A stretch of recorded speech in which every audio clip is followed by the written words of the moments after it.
محترم ناظرین، آپ کی خدمت میں سلام پیش کرتا ہوں۔ ہم نے پچھلی ویڈیوز میں یہ دیکھا ہے کہ بائبل کا خدا ایک پہاڑی دیوتا کی شکل میں نمودار ہوتا ہے، اور پھر وہ ایک قبیلے کے خدا کے طور پر جانا جاتا ہے، اور جب وہ موسیٰ پر ظاہر ہوتا ہے تو پھر وہ ایک قوم کا خدا بن جاتا ہے۔ پھر رفتہ رفتہ وہ محض ایک قومی خدا نہیں رہتا، بلکہ کائناتی اور اخلاقی خدا بن جاتا ہے۔ تاہم بنی اسرائیل کو اخلاقی توحید کو عام طور پر قبول کیے جانے والے عقیدے میں تبدیل کرنے سے پہلے ایک طویل اور المناک سفر درپیش تھا۔ خود انبیاء کی جماعت کو توحید کی تعلیم دینے میں جن مشکلات کا سامنا کرنا پڑا، وہ اس فکری اور تخیلاتی پس منظر کو ظاہر کرتی ہیں جس کی تاریخ ہم نے ابھی تک بیان کی ہے۔ مثال کے طور پر وہ اپنی قوم کو اس بات پر قائل نہیں کر سکے کہ یہوہ ایک ہی خدا ہے، جب تک کہ اسے مختلف مقامی عبادت گاہوں میں پوجا جاتا رہا۔ اگرچہ آموس، ہوسیہ اور یسایہ یہوہ کو عالمی سلطنتوں کی حرکات و سکنات کا انتظام کرنے والا سمجھتے تھے، لیکن عام عبرانی فرد کے لیے یہوہ واحد خدا نہیں تھا۔ معبود مختلف مقدس مقامات پر بٹے ہوئے تھے، مثلا یہاں کا یہوہ اور وہاں کا یہوہ۔ اگر کوئی پہلے ہی خدائی وحدانیت اور ہر جگہ موجودگی پر یقین رکھتا ہو تو وہ مختلف جگہوں پر عبادت کر سکتا ہے، جیسا کہ ہم آج کرتے ہیں، بغیر خدا کی وحدانیت کا تصور کھوئے۔ لیکن جب فکری اور تخیلاتی بنیادیں کثرت معبودات پر مبنی ہوں، جیسا کہ ابتدائی عبرانیوں کے ساتھ تھا، تو مختلف عبادت گاہیں کئی خداؤں کے تصور کو زندہ اور مضبوط رکھتی ہیں۔ اسی لیے استثنا کی کتاب میں پیش کردہ انبیائی تحریک نے جو لوگوں میں سن اے اسرائیل یہوہ ہمارا خدا یہوہ ایک ہی ہے کی تعلیم کو راسخ کرنا چاہتی تھی، اپنے پروگرام کے طور پر مقامی عبادت گاہوں کے خاتمے اور یروشلم کے ہیکل میں مرکزی اور مخصوص عبادت گاہ کی بنیاد رکھی۔ یہ منصوبہ یوسیہ کی اصلاحات کے ذریعے عملی شکل اختیار کر گیا، اور وہ الہیاتی موقف جس پر ان اصلاحات نے حملہ کیا یرمیہ نبی کے الفاظ میں ظاہر ہوا، جن کی تبلیغ اس وقت شروع ہوئی تھی جب اس نے کہا کہ اے یہودا، تیرے شہروں کی تعداد کے برابر تیرے معبود ہیں۔ یہ بیان آپ یرمیہ کی کتاب دوسرے باب کی 28ویں آیت میں دیکھ سکتے ہیں، اور یوسیہ کی اصلاحات کے حوالے سے آپ سلاطین کی دوسری کتاب پہلے باب کی 23ویں آیت سے 25ویں آیات تک دیکھ سکتے ہیں۔ یروشلم میں ایک ہی مرکزی عبادت گاہ کا قیام، جو ہماری نظر میں قدامت پسندانہ معلوم ہو سکتا ہے، در حقیقت یہوہ کے تصور کو یکجا کرنے کے لیے ایک ضروری قدم تھا۔ بنی اسرائیل نے تبھی یہوہ کو مکمل طور پر واحد خدا کے طور پر تسلیم کیا جب ان کی عبادت ایک ہی مقام پر مرتکز ہو گئی۔ انبیاء نے اس مشکل الہیاتی مسئلے کو حل کرنے کے لیے جس مؤثر حکمت عملی کا مظاہرہ کیا وہ حیران کن ہے۔ انہوں نے بجا طور پر اس حقیقت کو سمجھا کہ مذہب میں تخیل کی اہمیت بنیادی ہوتی ہے۔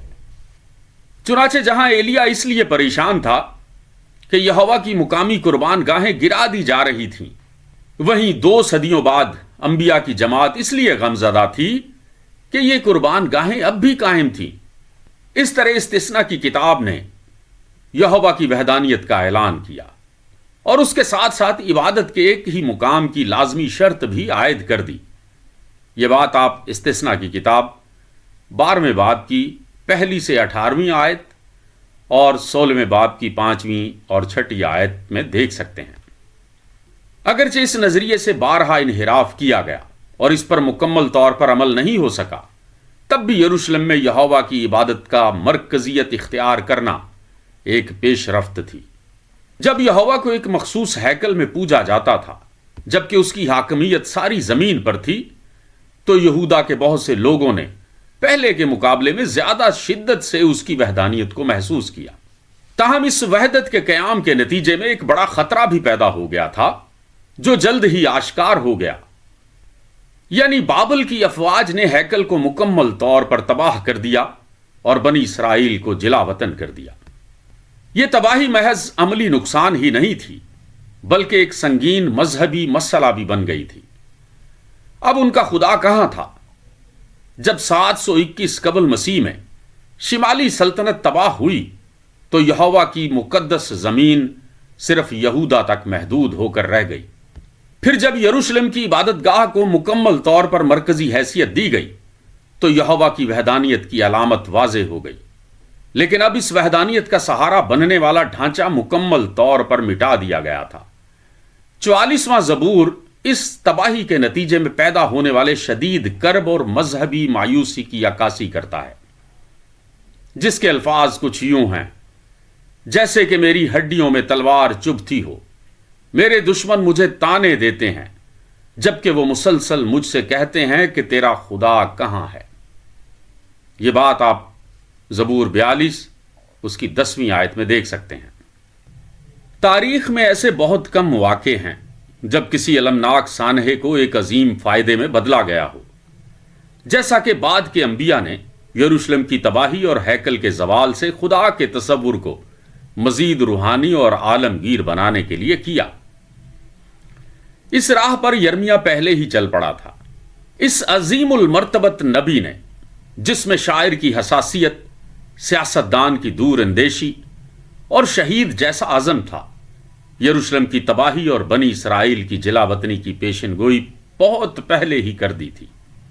اس نے اس حقیقت کا سامنا پہلے ہی کر لیا تھا کہ اس کا مذہب زمین، ہیکل، قربان گاہ اور رسومات کے بغیر کیسا ہوگا۔ یرمیا نے اپنے لیے اور اپنی قوم کے لیے خدا کا ایسا تصور اور اس پر ایسا ایمان پیدا کیا جو اتنا ذاتی اور روحانی تھا کہ وہ کسی بھی جگہ، کسی بھی وقت اور کسی بھی شخص کے ذریعے بروئے کار آ سکتا تھا۔ جب بنی اسرائیل بابل میں بے بسی کے عالم میں یہ سوال کر رہے تھے کہ اب ہمارا خدا کہاں ہے، تو یرمیا نے انہیں ایک خط لکھا جو ہمارے مذہبی ورثے کی عظیم ترین دستاویزات میں سے ایک ہے۔ اس میں اس نے یہوہ کی ہر جگہ دستیابی کا اعلان کیا کہ وہ کسی بھی مقام پر کسی بھی وقت ذاتی دعا میں پایا جا سکتا ہے۔ اس کے الفاظ پر غور کیجئے: تم مجھ سے دعا کرو گے اور میں تمہاری سنوں گا، تم مجھے تلاش کرو گے اور مجھے پاؤ گے جب تم پورے دل سے میری جستجو کرو گے۔ یہ الفاظ آپ یرمیا کی کتاب 29ویں باب کی 12ویں اور 13ویں آیت میں دیکھ سکتے ہیں۔ یہی وجہ ہے کہ بائبل میں توحید کی مکمل ترقی کا صحرا جلا وطنی کے دور کو جاتا ہے، اور انہی حالات نے اس کے اثرات کو مزید مضبوط کیا۔ حالانکہ حزقیل کی خدا کی تصویریں علامتی اور تجریدی ہیں، لیکن ان میں ایک غیر معمولی کوشش نظر آتی ہے کہ وہ خدا کی وحدت، الوہیت، روحانیت اور عالمگیریت کے ایک ناقابل بیان تصور کا اظہار کریں۔ چنانچہ وہ یہوہ کو یہ فرماتے ہوئے دکھاتا ہے: اگرچہ میں نے انہیں مختلف ممالک میں منتشر کر دیا، تب بھی میں ان کے لیے ایک مختصر عرصے کے لیے سینکچری بنوں گا۔ یہ بیان آپ حزقیل کی کتاب 11ویں باب کی 16ویں آیت میں دیکھ سکتے ہیں۔ لیکن جلا وطنی کے دور کے سب سے بڑے نبی یسایہ ثانی کو توحید کی سب سے واضح اور مکمل تصویر پیش کرنے کا شرف حاصل ہے۔ وہ کہتا ہے: مجھ سے پہلے کوئی خدا نہ تھا اور نہ میرے بعد کوئی ہوگا۔ یہ بیان آپ یسایہ کی کتاب 43ویں باب کی 10ویں آیت میں دیکھ سکتے ہیں۔ یہ وہ نظریہ تھا جو بنی اسرائیل نے اپنی شکست کے باوجود اپنایا، اور یہی ان کی توحید کو منفرد بناتا ہے۔ عبرانیوں کے لیے ایک خدا پر ایمان لانا در حقیقت ایک عظیم اخلاقی فتح تھی۔ اس کا متبادل نظریاتی الحاد نہیں تھا، بلکہ فتح مند بابل کے دیوتاؤں کی حقیقت اور قوت پر یقین تھا۔ جو بنیادی محرک اس ایمان کی طرف لے گیا وہ دنیا کی تخلیق کے بارے میں تجسس نہیں تھا، نہ ہی یونانیوں کی طرح الہی تجرد اور وحدت میں فلسفیانہ دلچسپی تھی، بلکہ یہ یقین تھا کہ وہ سماجی عدل جس کے لیے یہوہ کھڑا تھا آخر کار غالب آئے گا۔ اس ایمان کے راستے میں سب سے بڑی رکاوٹ سائنسی شکوک و شبہات نہ تھے، بلکہ وہ شک تھا جو قبائلی دیوتاؤں کے ساتھ قومی نفرتوں کے گہرے تعلق سے پیدا ہوتا تھا۔ اس کا سب سے بڑا نتیجہ کسی متحدہ فلسفہ کائنات کی تشکیل نہیں تھا، بلکہ انسانی زندگی پر ایک بالکل نیا، انقلابی اور بین الاقوامی نظریہ تھا۔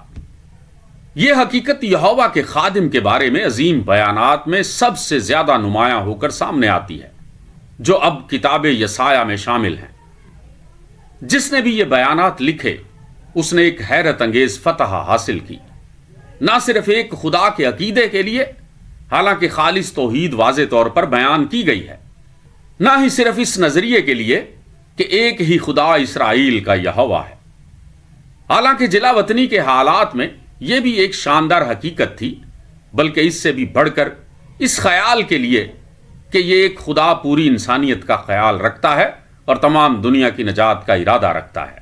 یہ توحید کا ایک ایسا نظریہ تھا جو حقیقی معنوں میں اخلاقی طور پر اختیار کیا گیا تھا، اور یہی عہد عتیق کی بہترین میراث ہے۔ یہوہ کے خادم کے بارے میں لکھا ہے کہ وہ قوموں کے لیے عدل لے کر آئے گا۔ یہ بیان آپ یسایہ کی کتاب 42ویں باب کی پہلی آیت میں دیکھ سکتے ہیں۔ اور وہ نہ تھکے گا اور نہ ہمت ہارے گا جب تک وہ زمین میں عدل قائم نہ کر دے، اور جزیرے اس کی شریعت کے منتظر ہوں گے۔ یہ بیان بھی یسایہ 42ویں باب کی 4 آیت میں موجود ہے۔ اور یہوہ خود فرماتا ہے، یہ ایک معمولی بات ہے کہ تو میرا خادم ہو کر یعقوب کے قبائل کو بحال کرے اور اسرائیل کے محفوظ شدہ لوگوں کو واپس لائے۔ میں تجھے قوموں کے لیے نور بھی بناؤں گا تاکہ تو زمین کی انتہا تک میری نجات پہنچائے۔ یسایہ 49واں باب 6 آیت۔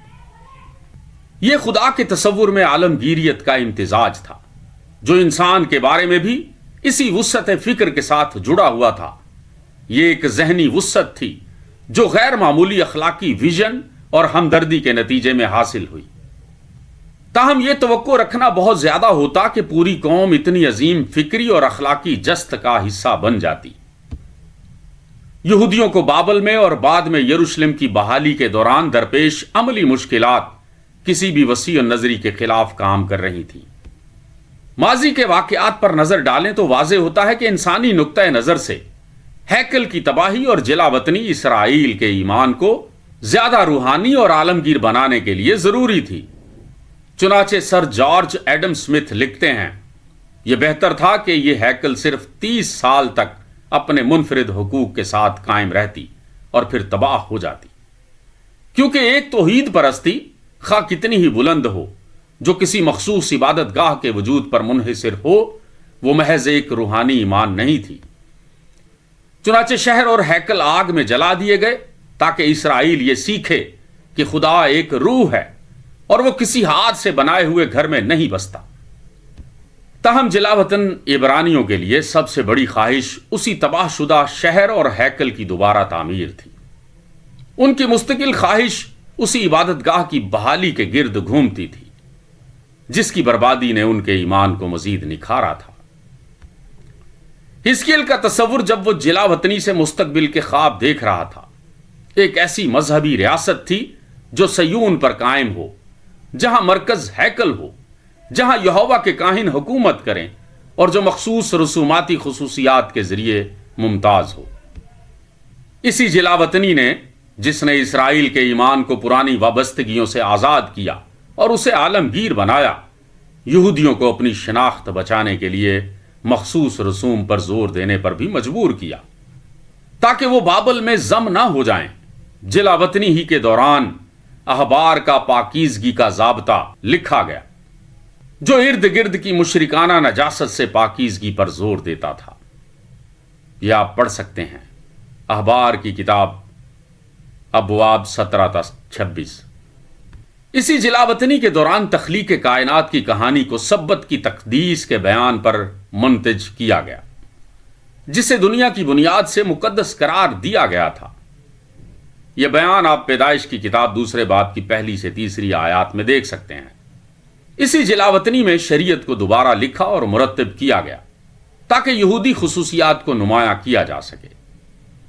چنانچہ جب یہودی واپس صیون آئے تو وہ کسی عالمگیریت کے جذبے کے ساتھ نہیں آئے تھے۔ انہیں اپنے مخصوص رسوم و رواج کو نمایاں کرنا پڑا تاکہ بابل میں جذب ہونے سے بچ سکیں، اور وہ اس میں اتنے کامیاب ہوئے کہ تب بھی اور آج بھی اپنی ناقابل تسخیر شناخت کو برقرار رکھے ہوئے ہیں۔ مزید برآں صیون میں نئی کمیونٹی صرف شدید علیحدگی پسندی کے ذریعے ہی قائم رہ سکی، یہاں تک کہ بالآخر اسرائیل کی بقا کا انحصار شدید قوم پرستی، غیر مصالحتی نسلی تعصب اور مذہبی خصوصیات سے بھرپور عقیدت پر تھا۔